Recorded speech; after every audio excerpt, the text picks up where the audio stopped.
이제 한국에 들어갈 때 이제 PCR 사전 검사가 없어졌다고 그러죠. 그래서 한국 들어가기가 훨씬 수월하죠. 한국 저번에 4월에 들어가는데 굉장히 까다롭더라고요.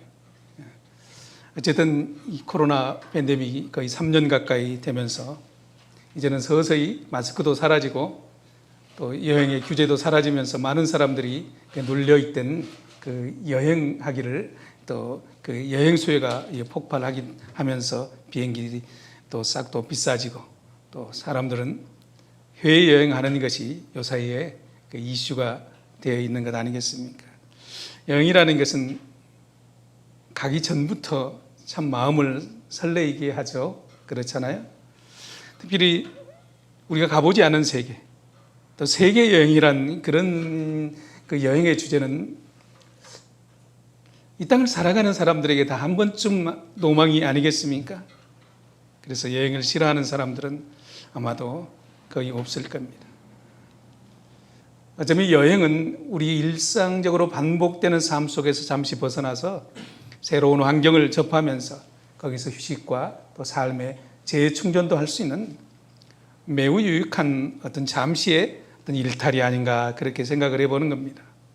여행을 통해서 어떤 사람들은 힘을 얻고 또 삶의 활력을 되찾기도 하죠. 또 어떤 사람은 여행을 통해서 내가 지금까지 잘못 살아왔구나. 내가 원하지 않는 길을 가고 있구나. 그런 생각을 하면서 새로운 자기의 삶을 찾아가는 사람들도 가끔은 있습니다. 그렇게 여행은 우리에게 새로운 전환을 또 새로운 시각을 갖게 하는 그런 복이 있는 그런 일들이 아닌가 그런 생각을 해보게 됩니다. 어제가 한국의 추석이었죠. 이번에는 참 며칠 오래 쉰다고 그러더라고요. 우리나라는 명절이 설하고 추석이 대표적인 명절 아니겠습니까? 한국의 정서는 거의 다 어르신들 또 고향을 찾아가는 그런 일이 당연한 일로 생각되어 있습니다. 그런데 요사이 젊은 사람들은 생각이 많이 달라졌다고 그래요. 사전에 찾아뵙고 인사드리고 여행 계획을 한다는 거죠. 그 연휴 기간 동안에 해외여행을 많이 한다고 합니다. 왜 여행 이야기를 시작하냐면은 성경은 우리를 일컬어서 뭐라 하냐면은 믿음의 여행을 하기 위해서 태어났다. 그렇게 얘기를 하고 있습니다. 믿음의 장이라고 얘기하는 히브리서 11장에 보면은 우리 인생을 일컬어서 나그네다. 이렇게. 또 외국인이다. 이렇게 얘기하는 거죠. 나그네라는 말은 고향을 떠난 사람들이 나그네죠. 외국인은 고국을 떠난 사람들이 외국인 아니겠습니까? 그래서 히브리서 보면은 믿음을 새로운 각도에서 정의하고 있습니다. 그것을 어떻게 하냐면은 믿음은 본향을 찾아가는 여행길에 있는 사람들. 그것이 믿음이다. 이렇게 또 다른 각도에서 믿음을 정의하기도 합니다. 지금도 시행하고 있는지 모르겠지만 제가 60, 70년대 초등학교, 중학교 다닐 때는 그 아름다운 그 여행의 기억이 아직도 남아 있습니다. 학교에서 전교생이 1년에 봄이나 가을 한두 번은 꼭 전교생이 여행을 가죠. 그 이름을 일컬어서 소풍이라는 짧은 하루짜리 여행입니다. 소풍은요, 저처럼 가난했던 시절에 산 기성세들에게는 정말 마음속에 지워지지 않는 그 추억으로 자리매김되어 있죠. 그것이 추억 여행이라 얘기할 수 있을 것입니다. 그런데 지금은 있는지 모르겠어요. 그런데 제가 어른이 되고 나이를 좀 더 먹고 난 뒤에 깨달은 것은 뭐냐면 우리 인생 전체가 소풍이 아닌가 그런 생각을 해보게 됩니다. 우리는 여전히 현재 진행형인 소풍 중에 있다는 사실을 깨닫게 되더라고요. 앞으로 영원히 살게 될 하나님 아버지의 집에 이제 우리가 육체를 다하는 날, 이 땅을 다 살고 아버지 앞에 가는 날, 아버지 앞에서 아버지 이 땅에서의 소풍 잘 마치고 왔습니다. 이렇게 우리 인사할 수 있었으면 참 좋겠습니다. 그렇기 때문에 이 땅에 사는 날은 하루하루가 소풍이라는 것입니다. 소풍은 즐거워야 되겠죠? 누려야 되겠죠? 그렇기 때문에 결국은 아버지 앞에서 아버지 소풍 잘 다녀왔습니다. 참 행복한 소풍이었습니다. 이렇게 말할 수 있는 사람이 믿음으로 잘 산 사람 아니겠습니까? 언젠가는 아버지 앞에 만나는 그날 아버지께 우리가 드릴 말씀이 뭐가 있겠습니까? 하나님 그동안 행복했습니다. 하나님께서 이 땅에 내 한평생 살게 해주셔서 참 고맙습니다. 그렇게 인사하면 얼마나 좋겠어요? 오늘 주제는 그러다 보니까 명절도 되고 또 본문에도 초막절이라는 명절이 있어서 오늘 주제는 여행이라고 잡아봤습니다. 오늘 본문 속에 왜 여행이라고 잡았냐면은 갈릴리에서 유대 예루살렘까지 이어지는 여행에 관한 내용이 오늘 본문 속에 담겨져 있습니다. 오늘 본문 10절에 보면 이렇게 얘기하죠. 그 형제들이 명절에 올라간 후에 자기도 올라가시되 나타내지 않고 은밀히 가시니라. 제가 말씀을 준비하면서 구글 지도를 한번 찾아봤어요.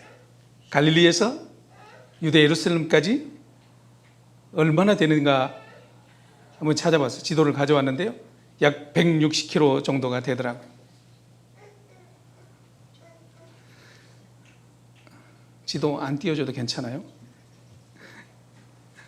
띄워주기를 바랐는데 안 띄워줘서.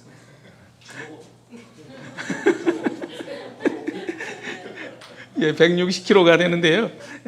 하루에 한 1시간에 4km씩 하루 8시간만 걸어도 그 길이 한 5, 6일 정도 되는 길이더라고요. 지금 지도상에 그렇게 나타나면 옛날에는 훨씬 더 길이 험악하지 않았겠어요? 그러면 훨씬 더 오래 걸린 그런 여행 길이 되었을 것입니다. 성경은 그 갈릴리에서 유대 예루살렘까지 유대인들도 또 예수님의 형제들도 예수님도 올라가셨다고 기록하고 있습니다. 8절에 보면은 예수님께서 동생들에게 이렇게 얘기합니다. 너희는 명절을 지키러 올라가거라. 나는 이 명절에 올라가지 않겠다. 이렇게 얘기하고 있습니다. 예수님께서 동생들에게 6절과 8절 두 번씩이나 나는 가지 않겠다. 그렇게 말씀하십니다. 그러면서 왜 가지 않느냐 하면은 내 때가 오지 않았기 때문이다. 내 때가 아직 차지 않았기 때문에 나는 올라가지 않겠다. 이렇게 6절과 8절에서 두 번씩이나 반복적으로 동생들에게 그렇게 얘기합니다. 아마 동생들은 이해하기 쉽지 않았을 것입니다. 아니, 우리의 때는 뭐고 형님의 때는 뭡니까? 뭐가 다릅니까? 그냥 명절이면, 초막절이 명절이면 유대인들은, 남자들은 당연히 예루살렘으로 올라가는 그것이 당연한 이치 아니겠습니까? 이게 전통이고 또 율법인데 말입니다. 그런데 예수님께서는 이 당연한 일들을 그냥 알쏭달쏭 알듯 몰듯 그런 말씀만 하시니 형제들이 헷갈리는 거죠. 그런데 또 재미있는 것은 10절에 보면은 예수님께서 두 번이나 올라가지 않겠다고 말씀하시고 나서는 10절에 가면은 예수님도 몰래 또 올라가셨단 말입니다. 묵상을 하다 보니까 예수님께서 그렇게 말씀하신 이유를 대충 짐작을 할 수 있었습니다. 오늘 본문에 보면은 두 가지 정말 패턴이 다른 여행자를 보게 됩니다. 유대인들과 예수님의 형제들, 그리고 또 예수님입니다. 예수님께서 말씀하실 때 내 때와 너희의 때로 구분을 하고 있어요.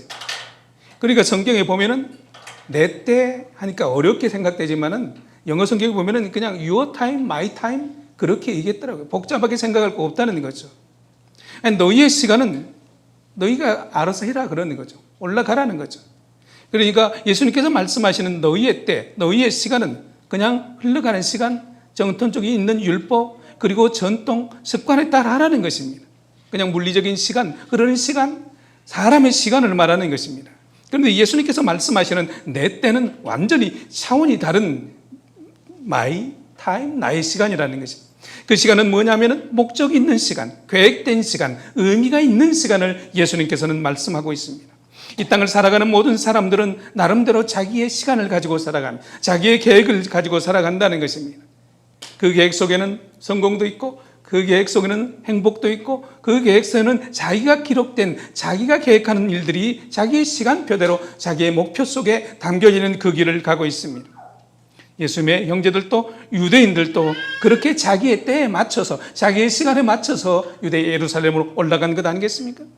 절기가 되었으니 당연히 올라가는 거죠. 시간이 되었으니 그냥 올라가는 거죠. 남들이 가니까 가는 거죠. 전통에 따라 가는 거죠. 습관에 따라 가는 거죠. 그러나 예수님의 시간은 달랐다는 것입니다. 요한복음 2장, 우리가 처음에 요한복음을 시작할 때 2장 이 가나의 혼인잔치에 물로 포도주를 만드는 표적을 우리는 공부했었습니다. 혼인잔치 중에 포도주가 떨어졌죠. 그래서 예수님의 어머니 마리아가 예수님 앞에 예수님 포도주가 떨어졌습니다. 그랬을 때 예수님께서 마리아 어머니에게 말씀하시기를 내 때가 아직 이르지 아니하였다 이렇게 거부하십니다.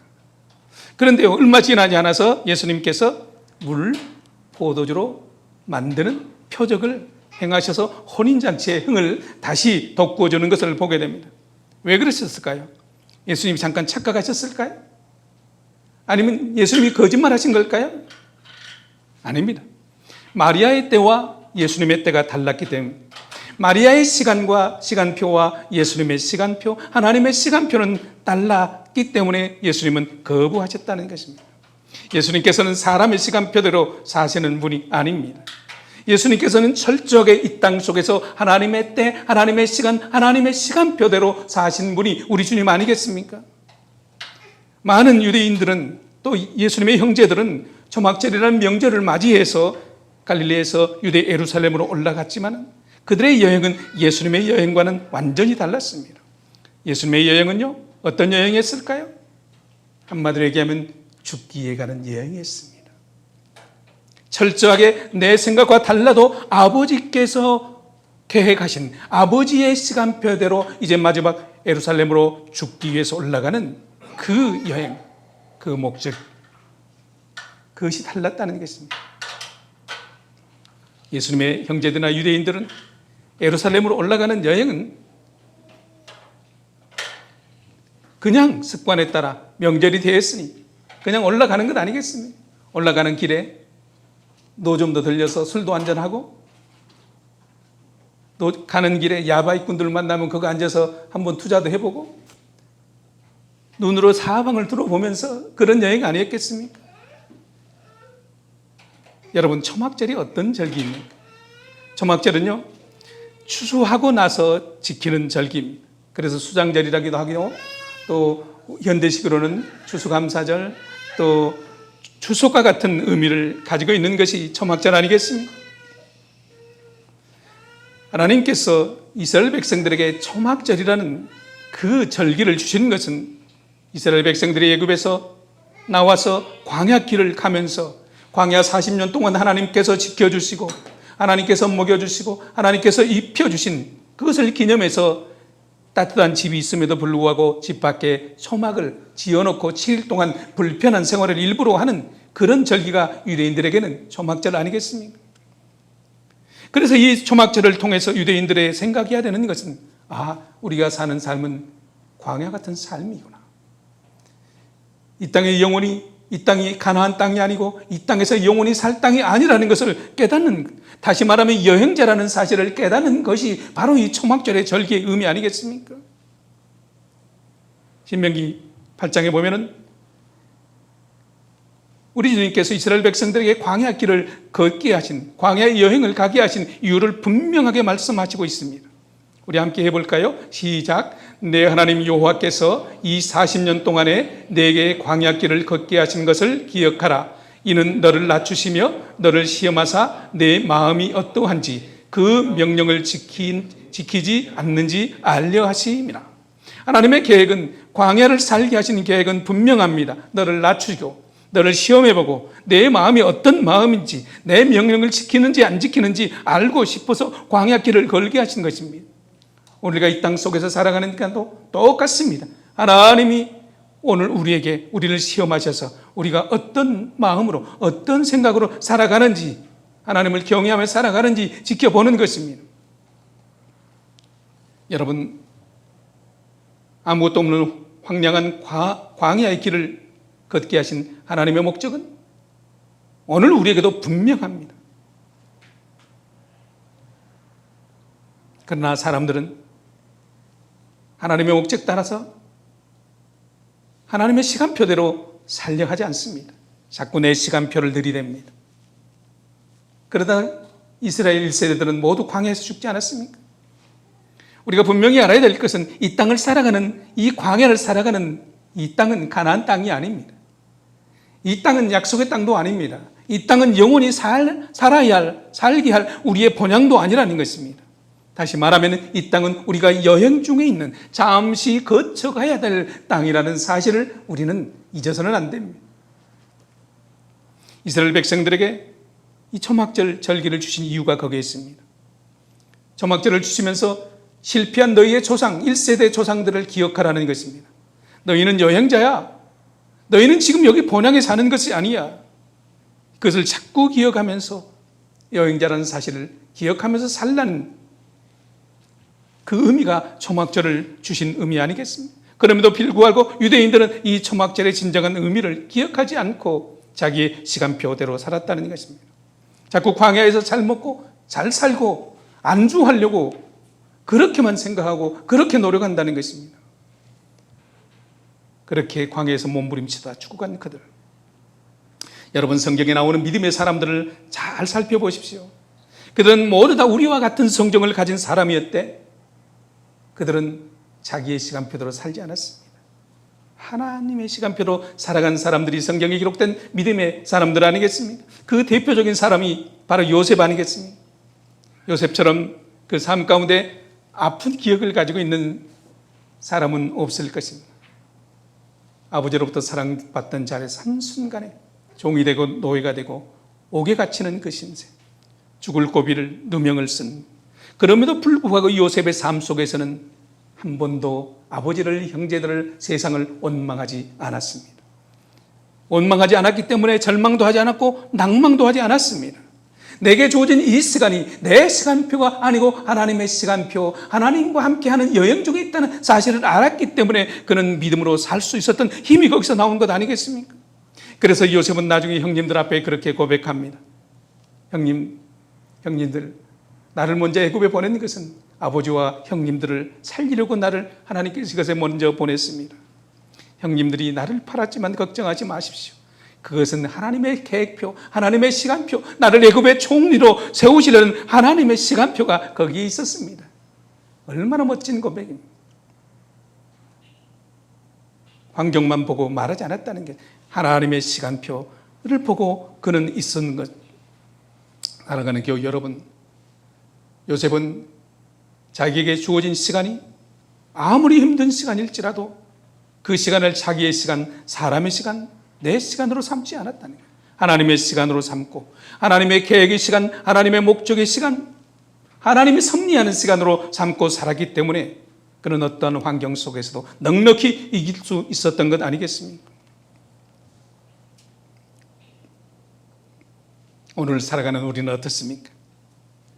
지금 우리는 이 광야라는 사실을 기억해야 됩니다. 이 땅이 영원히 살 땅이 아니라는 것입니다. 지금 오늘을 살아가는 사람들은 세상에서 끊임없이 사건과 사고를 통해서 죽어감에도 불구하고 내가 죽을 것이라고 생각하는 사람은 그리 많지 않습니다.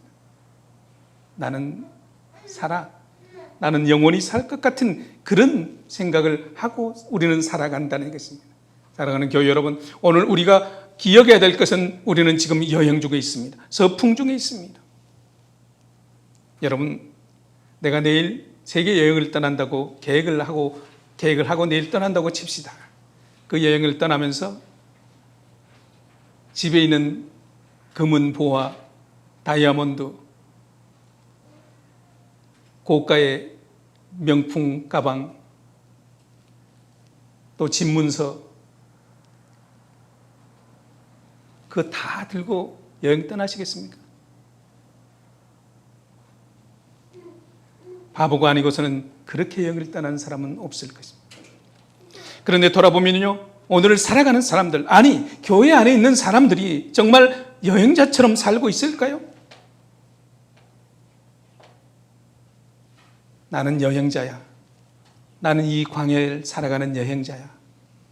이렇게 생각하며 사는 사람이 얼마나 될까요? 여행자는 심플하게 사는 겁니다. 여행자는 이 땅에 안주할 것이 아닙니다. 영원한 본향이 있습니다. 그것을 향해 달려가는 사람입니다.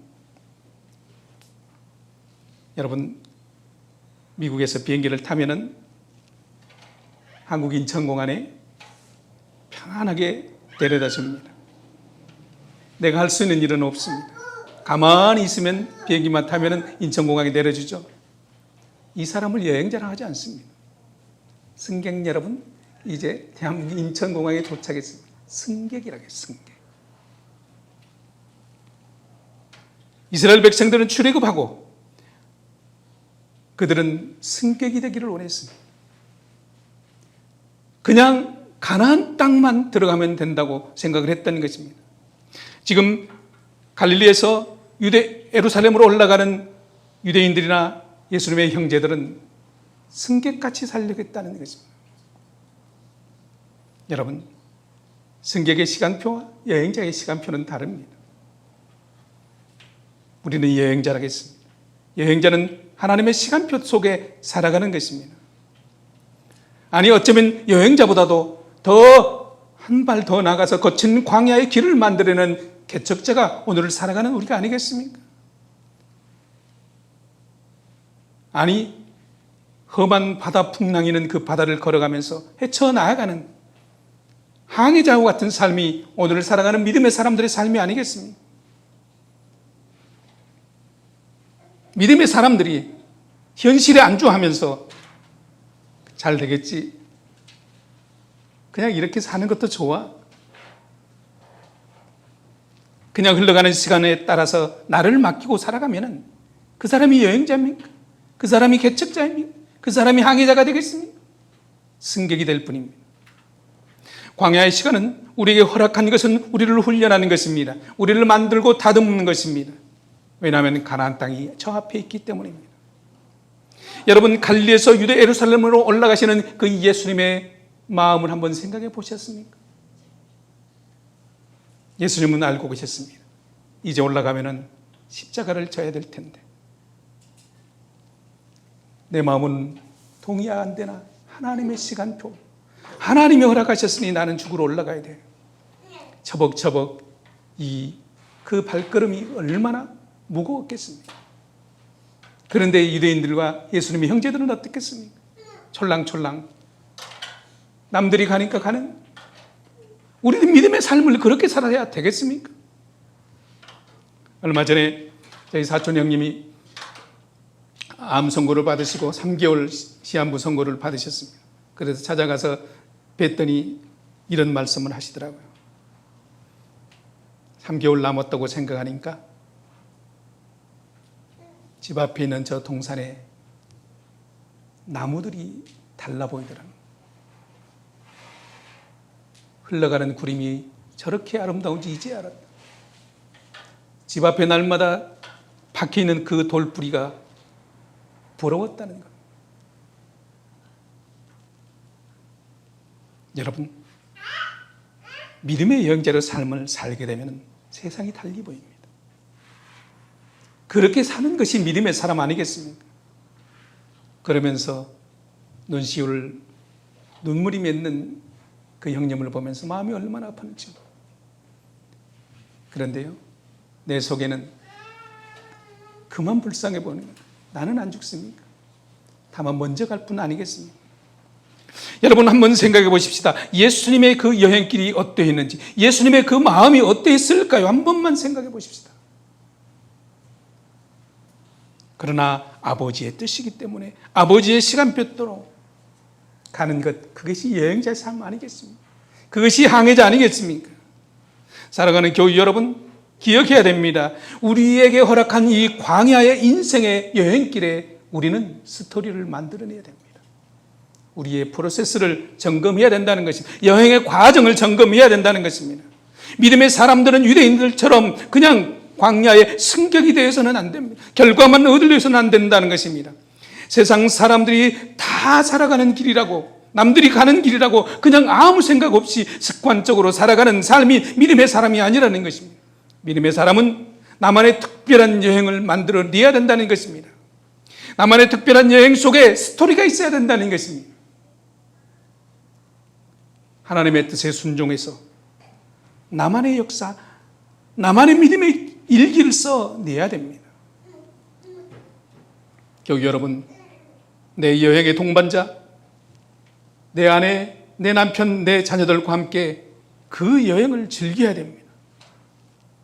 내 아이들과 그동안 큰 소리 내고 화내고 싸우며 속상했던 그 시간들을 하나님 안에서 그 시간을 새롭게 만들어내야 된다는 것입니다. 하나님께서 나에게 내가 가장 그 아이를 잘 양육할 것 같아서 내게 맡기신 아이 아니겠습니까? 내게 합당해서 주셨다면 아마도 내 속에 그 능력을 주시지 않았습니까? 그렇게 하나님의 뜻에 맞춰 살아드려야 되지 않겠습니까? 하나님 왜 나입니까? 그럼 어떻게 해야 되겠습니까? 답도 하나님 주시지 않겠습니까?